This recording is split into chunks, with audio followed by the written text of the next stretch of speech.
माय माऊली नमस्कार. विविध ग्रंथातील महान संत महिमा ग्रंथमधून आपण विविध संतांचा महिमा जाणून घेणार आहोत. त्यातील एक श्री संत जनाबाई महिमा भाग 8 कथासार अभिवाचन करत आहे. आवडले तर नक्की प्रतिक्रिया द्या. आजची कथा नामदेवाकडून स्तुती. दामाशेट्टीच्या कुटुंबात जनाबाईला मोठा पारमार्थिक ठेवाच लाभला होता. या कुटुंबात जनाबाईसह 15 व्यक्ती होत्या, पण त्या सर्वच कशा विठ्ठल भक्तीने भारून गेल्या होत्या. संत नामदेवांकडून जनाबाईंना जो पारमार्थिक ठेवा लाभला तो या कुटुंबातील इतरांना लाभलेल्या पारमार्थिक ठेव्यापेक्षा फार मोठा होता. ते सर्व कुटुंबाचा अभंग रचत असे. नामदेव गाथेमध्ये नामदेवाच्या कुटुंबातील जवळजवळ सर्वांच्याच अभंगाचा समावेश आहे. ते अभंग जरी वरवर वाचले तरी वरील म्हणण्याला पुष्टीच मिळते. भक्तिमार्गाच्या उपासनेचे सर्व मर्मत जणू काही जनाबाईंना या कुटुंबात गवसले. अर्थात त्यांचे प्रेरणास्थान होते ते नामदेव. कोण? नामदेव. यामुळे जनाबाईच्या जीवनाचा सगळा प्रवासच धन्य होऊन गेला. जनाबाई सहज सांगून जातात आपल्या ओवीमधून, श्री जन्म म्हणून न व्हावे उदास, श्री जन्म म्हणून न व्हावे उदास, साधू संता ऐसे केले मज, नाम याचे जनी भक्ती ते सादर, माझे ते साचार विठेवरी. संत नामदेवांना सुद्धा जनाबाईचे थोरपण कळून चुकले होते. म्हणून आपल्या एका अभंगात त्यांनी अगदी थोडक्यात पण महत्त्वाच्या गोष्टींनी युक्त असे जनाबाईचे चरित्र सांगितले. ते म्हणतात की जनाबाई रात्रंदिवस सतत काम करता सतत ईश्वर चिंतन करता. आपण सुद्धा काम करताना ईश्वर चिंतन केलं तर आपल्याला कामाचा बिलकुल धास लागत नाही. श्री विठ्ठलाची भक्ती करता, यामुळे त्यांना साक्षात भगवान श्रीकृष्णाचं अंश झाले असून तेच भगवंताच्या रूपात जनाबाईबरोबर नेहमी वावरत असत. अशा या भक्तीमुळे आपण या जनाबाईची स्तुती केली आहे असे संत नामदेव म्हणतात. संत नामदेव काय म्हणतात ओवींमधनं जनाबाईसाठी ते आपण ऐकूया. नामियाच्या घरी असे दासी जनी, तिने चक्रपाणी अंश केला, करिता कामधंदा ध्यानी नारायण, करिता चिंतन अहोरात्र, देखोनिया भाव तिचा पांडुरंग, काम करू लागे जन लागी, रात्री येऊन या जनीच्या घरी, दळ लागे हरी तिज लागी, जनीच्या बंगलीत नारायण, करी ती श्रवण साधू संत, धन्य तेच जनी धन्य तिची भक्ती, नामदेव स्तुती करीत असे. अशा या अभंगाशिवाय आणखी काही अभंगामधून नामदेव यांनी जनाबाईची प्रशंसा केली आहे असे आपणास दिसून येते. नमुन्यादाखल एक आपण अभंग हे बघूया. एक प्रहर रात्र झाली, फेरी विठ्ठलाची आली, नामा म्हणे जनी पाहे, द्वारी उभा कोण, प्रभागरात दाटली, अवघी एक सरा उठली, पदक एका वळी गळा, उभा विठ्ठल सावळा, एकमेका लिंगन, नामा म्हणे दाशी जनी धन्य. आता आपण पुढची कथा विठ्ठल प्राप्तीची लागलेली ओढ थोडक्यात बघूया.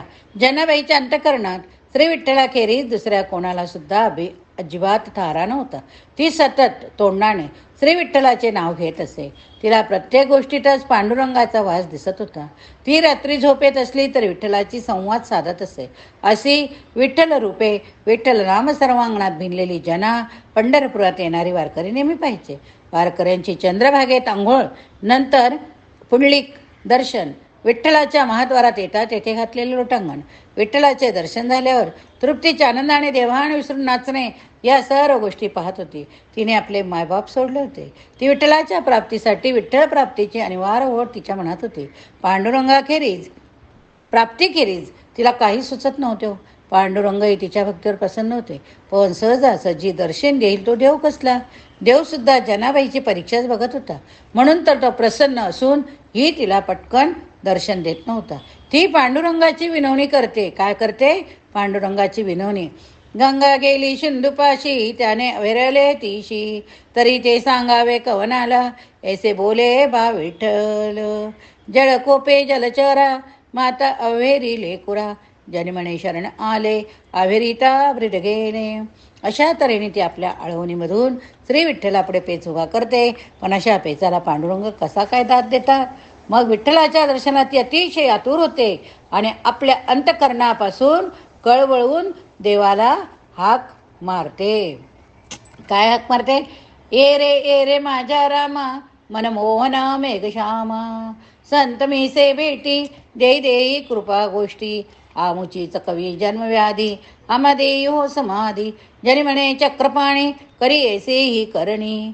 एवढे काकुटीने आळवून, अंतकरण पिळवून, विनवणी करून, गयावया करून पांडुरंगाच्या हृदयाला पाझर फुटत नाही. त्याला बिचाऱ्या जनीची दया येत नाही. तो प्रसन्न होऊन दर्शन देत नाही हे पाहून ती आणखी दुःखी होते, उदास होते. अगदी घायकुटीला येऊन ती विठ्ठलाला म्हणते, आम्ही जावे कवने आटाया, न बोलासी पंढरी राया, सरिता गेली सिंधुपाशी, जरी तोठाव न दे तीसी, जळ कोपले जलचरासी, माताना घे बालकासी, म्हणे जणे आले शरण, जरी त्वा धरले मौन. या अर्थ आळवणीचा उपयोग होत नाही असे तिला वाटले. मग ती देवाला म्हणते, हे पांडुरंगा, तुझ्याशिवाय मी माझ्या मनात अन्य कोणालाच ठाव देत नाही. उठता बसता झोपता जागता सतत तुझे नामस्मरण करत असते. अगदी पळभर सुद्धा तुझा विसर मला पडू देत नाही. मग तू मला का भेटला नाहीस? मला साक्षात दर्शन का देत नाही? माझा अंत, असा अंत पाहण्याचे कारण तरी काय? ती काय म्हणते ओळीतून? दळीता कांडिता तुझं गाईन अनंता, दळीता कांडिता तुझं गाईन अनंता, न विसंबे क्षणभरी तुझे गाम गा मुरारी, नित्य आची कारभार मुखी हरी निरंतर. मायबाप बंधू बहिणी तुबा सखा चक्रपाणी, लक्ष लागले चरणासी, म्हणे नामियाच्या जनी. जनाबाईची व्याकुळता दिवसेंदिवस वाढतच चालली होती. देवाला काही दया येत नव्हती. तो भेटत नव्हता. ती प्रार्थना करत होती, विनवत होती, आळवत होती, तरी पांडुरंग दर्शन देत नव्हते. जनाबाईचे डोळे तर रूप साक्षात पाहण्यासाठी आतुरले होते. आता कोणत्या प्रकारे देवाला आळवावे हे जनाबाईला कळत नव्हते. तिची तगमग थांबत नव्हती. ती परत पळत आळवणी करत होती ओवीतून. काय म्हणते बघा आता, ए ग विठाबाई माझी पंढरीची आई, ए ग विठाबाई माझी पंढरीची आई, भीमा आणि चंद्रभागा तुझ्या चरणीच्या गंगा, इतक्या सहित त्या बा यावे माझे रिंगणी नाचावे, माझा रंग तुझ्या गुणी म्हणे नामियाच्या जनी. अशा तऱ्हेने अगदी तोंडाला फेस येईपर्यंत जनाबाई पांडुरंगाची प्रार्थना करीत होती, विनवणी करीत होती, मनापासून आळवत होती, तरी देव भेटत नाही, दर्शन देत नाही. या गोष्टीचा सर जनाबाईच्या मनात खपवत होता. शेवटी देवाला दया आली. त्याला वाटले आता खूप अंत पाहून झाला, आता आपण तिला दर्शन दिलेच पाहिजे. शेवटी तो प्रसन्न झाला.